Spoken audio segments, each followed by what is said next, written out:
Hello, ladies. We're back with Hi. another Hello. episode. Good evening. Natalie, Howdy. Edwina, Brenna. Hello. Hey, Oh, girl. oh, you gotta do. Yeah. Hello. Hello. Hello. How are Okay. you? So, welcome Happy back, you all. Wednesday.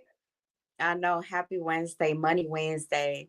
That's Yes. right. I made some money today. All But let's right. go back. Today we're talking about codependency. How can you tell if your partner is codependent? So this is a very interesting topic. Do you feel like codependence is something you're struggling with? Well, we're gonna find out today. Straight Everybody out the ready? gate, yes. Mm-hmm. Okay. So we're here to talk about it, and I'm here to say that it is very common. And I did my research as I always do. And it is a very common thing. I know when we think about it, we just think about it, the negative parts about it, but it's not really negative unless you make it negative. So we're Mm. going to touch on all of that. So today we're going to talk about how can you tell if your partner is codependent. And thank you to the person who brought this topic up because he wanted us to talk about it on our podcast. And so we made it happen. So Lloyd, thank you. Shout out to you for bringing it up. It is a struggle for all of us, and it can get in the way with us having healthy relationships. It doesn't have to be an intimate relationship. It could be, any type of relationship, even if you have a relationship with your mother, whoever, a friend, it doesn't necessarily have to be your partner, but that's what we're hitting on today. So let's go. Um, so let's break down some signs here because let's see if we can identify them. And I want to start with you, Brenda. What are some signs that you can say that your partner is codependent? I would say that the inability to be able to make effective decisions without your total and complete input, like to literally be stuck in a place where you can't decide, you can't make a move, you can't go right, you can't go left, you can't go up, you can't go down without somebody directing you and telling you what you should do and how you should do it is definitely a sign of codependency in my book. Natalie, what you got? Um, when y'all mentioned just the need to be needed, I was like, okay, I've felt like that before, even especially in relationships, because it's like if you don't need me, if I can't help you with anything, it's like, well, what am I here for? So I'm glad you said it could be negative or it could be positive because I don't really think, in some instances, might not be a bad thing. Edwina? Yeah, I agree with Brenna and Natalie both. I feel like when you're co-dependent on somebody, it's like you're relying on them 24/7 and you can't make the decisions on your own. And you need the input from them for them to be okay. So when I think of codependency, and I have done my research, is like you're fixing, in a way, you're also trying to fix other people's problems because you're scared, especially if you're in a relationship. You're practically scared that they're going to leave you. So you feel the need that you have to fix all of their issues. What y'all think about that? I agree. I think that when you're in a codependent situation, you feel like it's your obligation and it's your duty to try to fix the other person. You take it upon yourself and you feel like if I just love them enough, if I just this enough, if I just give them enough emotional support, if I just help them out financially with whatever it is that they're going through and they're struggling with, if I just do this enough, then I can help them and I can fix the situation and I can make it better. I think that's definitely a sign of being codependent. And then that also ties in with the need to be needed. There's a lot of us that, there's a line, I think, between needing to be needed and like wanting to be needed. I think wanting to be needed is a positive thing, and I think that that's natural. But needing to be needed, to me, leans more towards narcissistic behavior, with people that have to feel like they're in control and they can control a situation and take charge of a situation and direct it to whatever matter suits them and not the other person. I'm glad you made that distinction because that can get very dangerous. It's very draining when, you're just trying to fix everybody around you or even just one person, and you lose focus by trying to make everything right there so perfect. You lose focus on your own personal goals and just overall side of yourself. So Natalie, would that be like, okay, you see how some people say in a relationship they be like, "Oh, I feel like I give too much." Would hmm would that coincide with that of why It you depends. always feel like mm, you're fixing people's problems? I think it just depends on the other end too. Like if you're giving, are you receiving too? And if you're just giving, giving, giving, and you're not getting anything, or you're just receiving, receiving, receiving, and you're not giving anything, it's gonna be imbalanced overall. So I don't know. That's a good one. It can go plenty What ways. about not being praised by other people? Like people that always seek The validation, the validation of other people. that's definitely codependency. Definitely. What you think, Brenna? Oh yeah, I agree. I mean, those that make certain steps and they make certain moves, especially hoping to get the praise and hoping to get the validation, that's absolutely a sign of codependency. It's like you need to be looked at, at something amazing, at something great by other people in order to self validate. And that shouldn't be the case at all. Should have it from within yourself. You should not seek it from outside sources. Yeah, I mean, it's nice to get at a boy, at a girl, hey, that was a good job, nice job, whatever. But when you're intentionally seeking that from outside sources, then that you have a codependency problem. So when it's healthy, I would say when you're like the cake and you know that you taste good, but then you they add the sprinkles and the decorations, and that's just Hmm. give you extra boost. What Right. you think, Edwina? No, I agree. Like, I agree with Brenna, what she just said. Like, sometimes they like that validation, to give them that extra boost because sometimes if you don't give them that extra boost, they feel like, I don't know, a loser or nobody. So they need that. So I agree.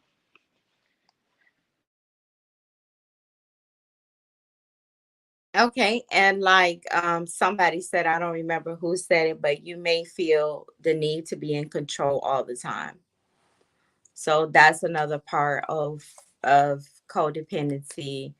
Um, I do feel like some people have a hard time trusting themselves. So you Hmm. feel like if you mess up, the other person may leave you. That's a good point. If you're just internalizing everything and overthinking and just looking too deeply into things, it's like that's just inevitable. Like that's just gonna happen if Yeah. you're overdoing it. The overthinking is going to get you is going to get you caught up every time. It's literally you getting in your own way, and and it trips you up. And when you are afraid to mess up, that prohibits you. That fear puts a stop to whatever goals you had set in front of you because you stopped because you were afraid. And if you're dependent on somebody else to lead you in the right direction, well, then you didn't really earn the achievement. You didn't really accomplish it on your own. you did it with the assistance, support, and help of somebody else. And I'm not saying that you can't do things in life. We all need, help with certain things. We all need assistance at certain times, but the actual everyday and your basic, fundamentals of living and fundamentals of life, you should be able to, as an adult, function on your own without the need of somebody else to guide and direct you through each and every step that you should be taking. But you know what, Brenna, sometimes even as an adult, they're used to doing that as a child. So, some people, they get that validation as a child, they expect to get that validation as an adult as well. So sometimes they can't disconnect from it. Now, Edwina, since you mentioned childhood, this do come from childhood. It Um, does. It does. Doing my research, I learned that if your parents were overprotective or if they were underprotective, you're most likely to have codependency issues. Yeah, earlier Bruna said something about a narcissist, and that's how they are groomed. They're groomed as a child, and they don't realize it until they get older, and then they do the same thing what their parents did to them, they do to somebody else. And narcissists, they like that validation. They like to be uplifted and all that. Without that, they'll go to the next person, their next prey. A lot of people don't realize that when it comes to a narcissist. That's why if you don't give them praise or you don't worship them, they end up having multiple partners because they need that feel, that drive to make them feel uplifted. Yes, Yeah, and you have a hard time identifying your own feelings. yes. I feel like that's when it's bad, like when it comes to emotions, because no one can fulfill you. You have to fulfill yourself. So why put that on kind of responsibility on your partner? You see what I'm saying? Like if you're not fulfilled, they're not going to be able to fulfill you. So it's going to be a total failure. And I think that's what people that's where people fail a lot in relationships. Like that's just my opinion. Like you Well, have to be able to make yourself happy before somebody else well, can they come put it on their add those partner. strings.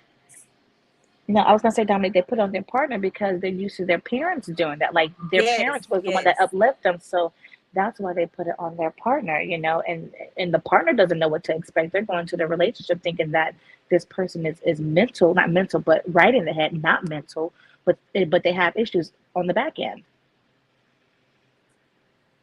I totally agree with that. Yes. And I can agree with that because I experienced it. I know that there was a point in time in my relationship where I was codependent. Can two people be codependent at the same time in a relationship? Absolutely. Yes, absolutely. They sure Yeah, can. that is true. Yep. That is true. Yep. So, what are some things that um you could do to like help that out? Like what would you tell the people, Brenda, like to try to get over codependent? Not We know it's common and we know that there are some good codependencies that don't mean any harm.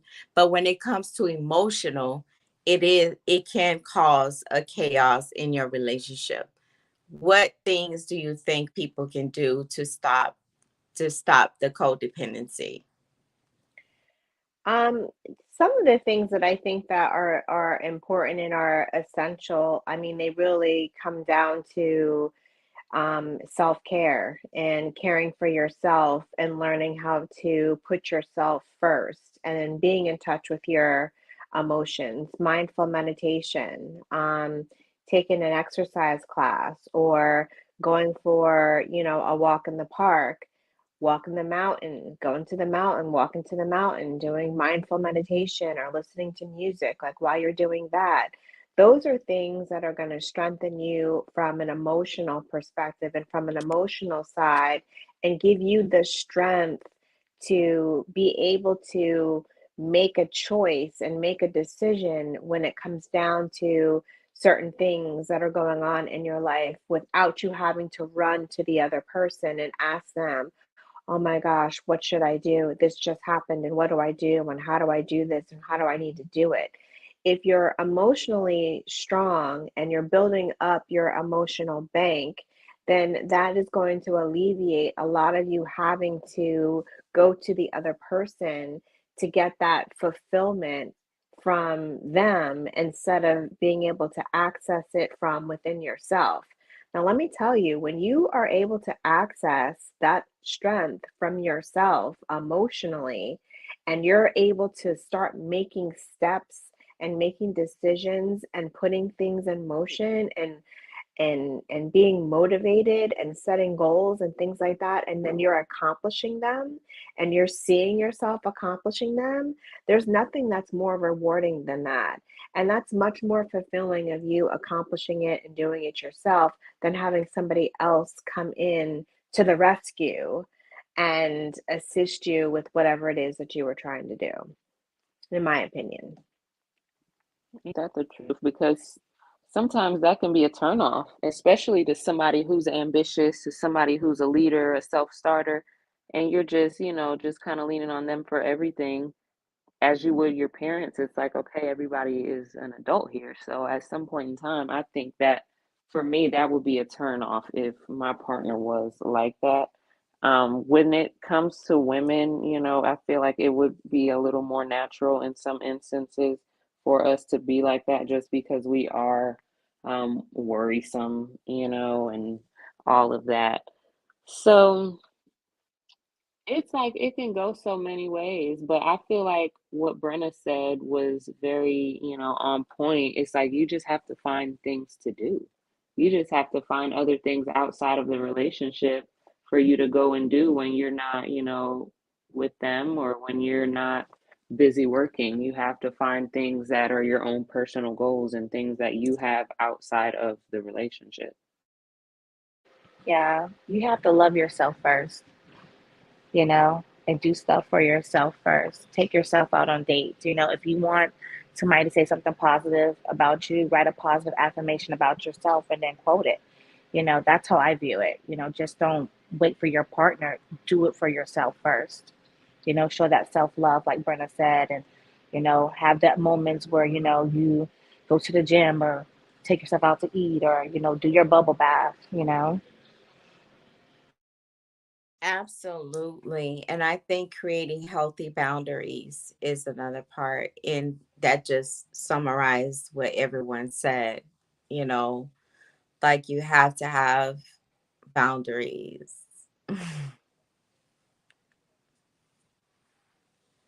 Anybody? Boundaries are important, and I don't think Hmm. people realize the importance of boundaries, especially as we're going back and we're rewinding and we're talking about a lot of these behaviors stemming from what we experienced in childhood. What kind of boundaries did your parents set for you? What kind of consequences did you experience Well, you based on the have to think boundaries? about it, I mean, Brenda, somebody who, was underprotective with their child, usually they don't have much boundaries. Right. And So, the reason why I bring up the boundaries comments after you brought it up is I know it's hit the news the last couple of days that Tia Mowry has filed for divorce, and one of the video clips that was played after her announcement of her filing for divorce was her doing a red carpet interview and her saying that, she's in her 40s and she's just learned how to set boundaries because the person on the red carpet commented that she was glowing. They were like, "You're glowing, you're this, you're that. What's the secret? What's the change?" And she said, "Boundaries. I'm in my 40s and I finally learned how to set boundaries." So imagine, she's been with this man for I don't know how many years, but they were married for 14 years. And if you haven't established healthy boundaries within your relationship, they're both working in the industry. She's a working actress, he's a working actor. We don't know what goes on behind closed doors, but apparently there was some issue with boundaries that she recognized she needed to set in her 40s as a woman. And as a result of her setting those boundaries, she came to the realization that this marriage was not meant for her to remain in and decided to file for divorce. So, boundaries, yeah, are absolutely important because you sacrifice yourself and you lose a bit of yourself when you don't set boundaries because boundaries teach people how to treat you. So when you set them and they know that this is a line that they can't cross, they won't cross it. Or if they do Exactly. cross it, then there's consequences. And that was the major problem. That was a Yep. major problem. And yes, absolutely. I totally agree with you.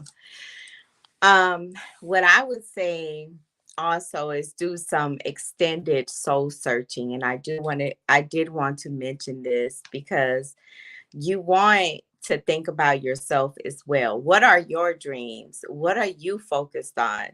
Um, can you still help people and be happy? Because that's a good codependency. But if you're helping people and you're like, oh, you're nagging, you're saying what you're doing for other people, then that's not a good codependency. You want to feel good when you help somebody, right? You don't want to feel drained, exhausted, and all of that. That's how you know it's not good and it's not Right. coming from the right place. Hmm. Absolutely. Anything anybody has to say? That was pretty much it for tonight. Yeah, I think we hit all the topics and got a good breakdown of examples of codependency and the difference between wanting to be needed and needing to be needed. There's a difference there.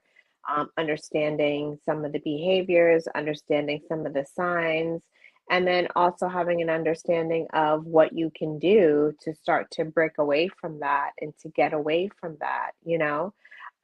We've all been in situations where there's been some codependency, I'm sure. We all have experience with it, so we're all It's very speaking about common.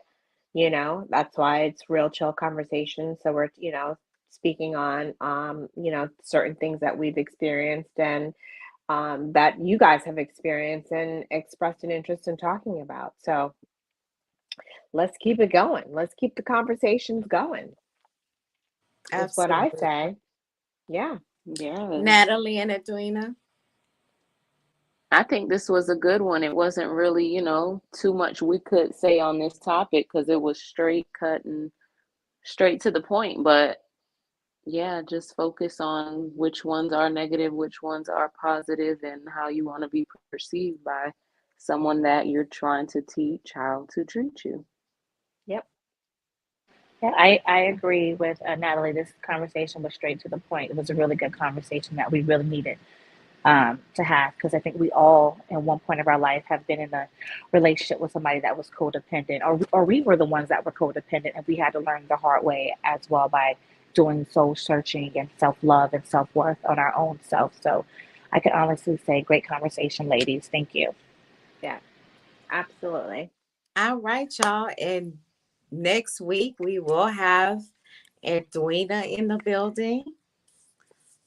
That So is a treat right there, y'all. Ah!